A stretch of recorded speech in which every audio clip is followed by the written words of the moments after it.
Hello বন্ধুরা, আপনাদের জন্য একটা নতুন ধামাকাদার অফার নিয়ে চলে এসেছি।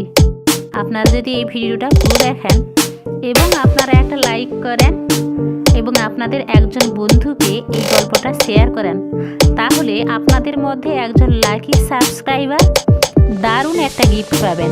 আর যারা এখনও সাবস্ক্রাইব করেননি তারা তাড়াতাড়ি গিয়ে সাবস্ক্রাইব করে ফেলুন। একটা সবুজ শ্যামল বনে খরগোশ আর কচ্ছপ বাস করত। তারা দুজনেই বনের অন্যান্য প্রাণীদের মধ্যে বেশ পরিচিত ছিল।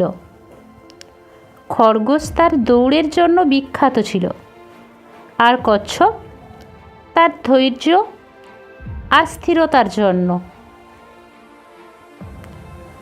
যদিও তারা একে অপরের ভালো বন্ধু ছিল, তবুও তাদের মধ্যে একটা বিষয় নিয়ে সব সময় আলোচনা হতো: কে বেশি শক্তিশালী আর কে দ্রুত। একদিন তারা ঠিক করল এই প্রশ্নের উত্তর খুঁজতে একটা দৌড় প্রতিযোগিতার আয়োজন করবে। রেসের দিন এলো। প্রতিযোগিতা শুরু হতেই খরগোশ দৌড়ে অনেক দূর এগিয়ে গেল। তার গতি দেখে সবাই চমকে গেল। অন্যদিকে কচ্ছপ ধীরে ধীরে গতিতে এগিয়ে যাচ্ছিল। খরগোশ পেছনে ফিরে দেখল কচ্ছপ অনেক দূরে। সে ভাবল, এত ধীর কচ্ছপ কখনোই আমাকে হারাতে পারবে না। একটু ঘুমিয়ে নিলে ক্ষতি নেই। বসে পড়ি একটু গাছের তলায়, একটু ঘুমিয়ে নিই। এই ভেবে সে একটা গাছের নিচে বসে ঘুমিয়ে পড়ল। এদিকে কচ্ছপ তো এক মুহূর্তের জন্যেও থামল না। সে ধীরে ধীরে তার লক্ষ্য অর্জনের দিকে এগিয়ে চলল।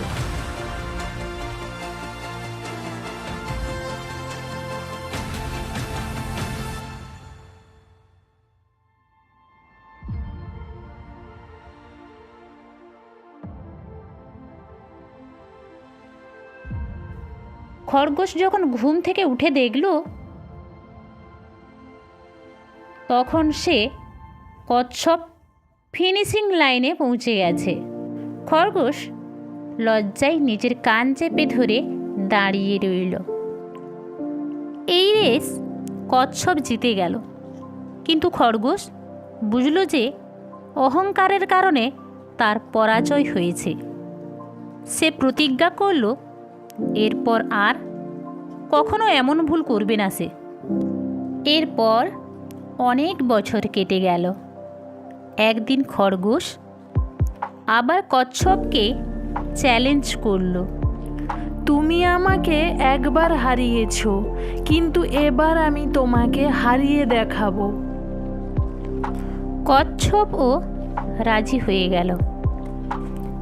এই রেসে খরগোশ সতর্ক ছিল। রেস শুরু হতেই সে প্রচণ্ড গতিতে দৌড়াতে লাগলো।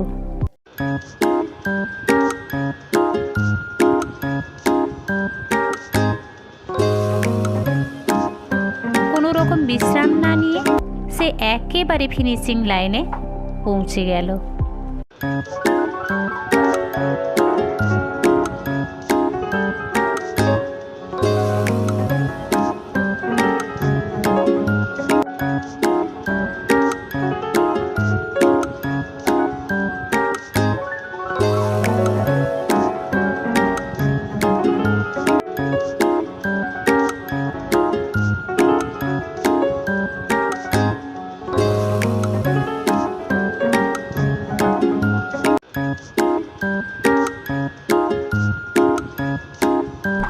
কচ্ছপ অনেক পরে ফিনিশিং লাইনে পৌঁছালো।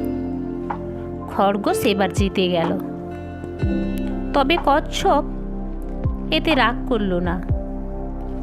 সে খরগোশকে বলল, তুমি নিজেকে প্রমাণ করেছো, এটা দেখে আমার খুব খুশি। খরগোশও কচ্ছপের প্রশংসা করল যে সে কতটা ধৈর্যশীল। দেখতে দেখতে অনেকটা বছর পার হয়ে গেল।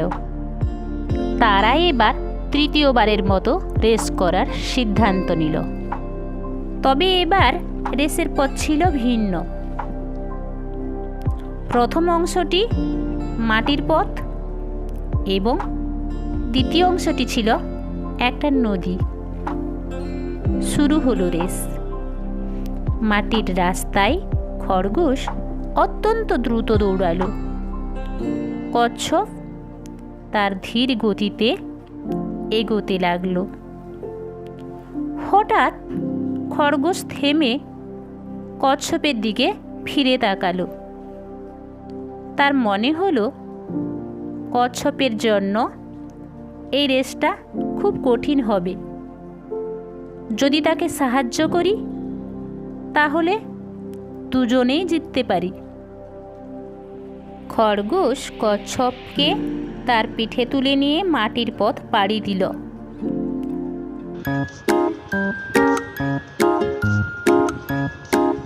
এরপর নদীর কাছে পৌঁছালে কচ্ছপ খরগোশকে বলল, এবার আমি তোমাকে সাহায্য করব। কচ্ছপ খরগোশকে তার পিঠে তুলে নিয়ে নদী পার করল। শেষ পর্যন্ত তারা একসঙ্গে ফিনিশিং লাইনে পৌঁছালো। সবাই অবাক হয়ে গেল। বনের প্রাণীরা বলল, বাহ বাহ, কি সুন্দর বন্ধুত্ব তোমাদের। তোমাদের এত সুন্দর বন্ধুত্ব সচরাচর কোথাও দেখা যায় না। তোমরাই প্রকৃত বন্ধুর উদাহরণ। তারা দুজনে একসঙ্গে বলল, জয় বা পরাজয় বড় বিষয় নয়, আসল বিষয় হলো একে অপরকে সাহায্য করা। তাদের বন্ধুত্বের এই গল্প বনের সব প্রাণীদের মধ্যে ছড়িয়ে পড়ল। এই গল্প থেকে এই শিক্ষাই পাওয়া যায়, জীবনে প্রতিযোগিতা থাকবে, কিন্তু কখনো কখনো প্রতিযোগিতার চেয়েও বেশি গুরুত্বপূর্ণ হয়ে ওঠে সহযোগিতা। একে অপরকে সাহায্য করলে জীবনের যে কোনো বাধা সহজে অতিক্রম করা সম্ভব হয়।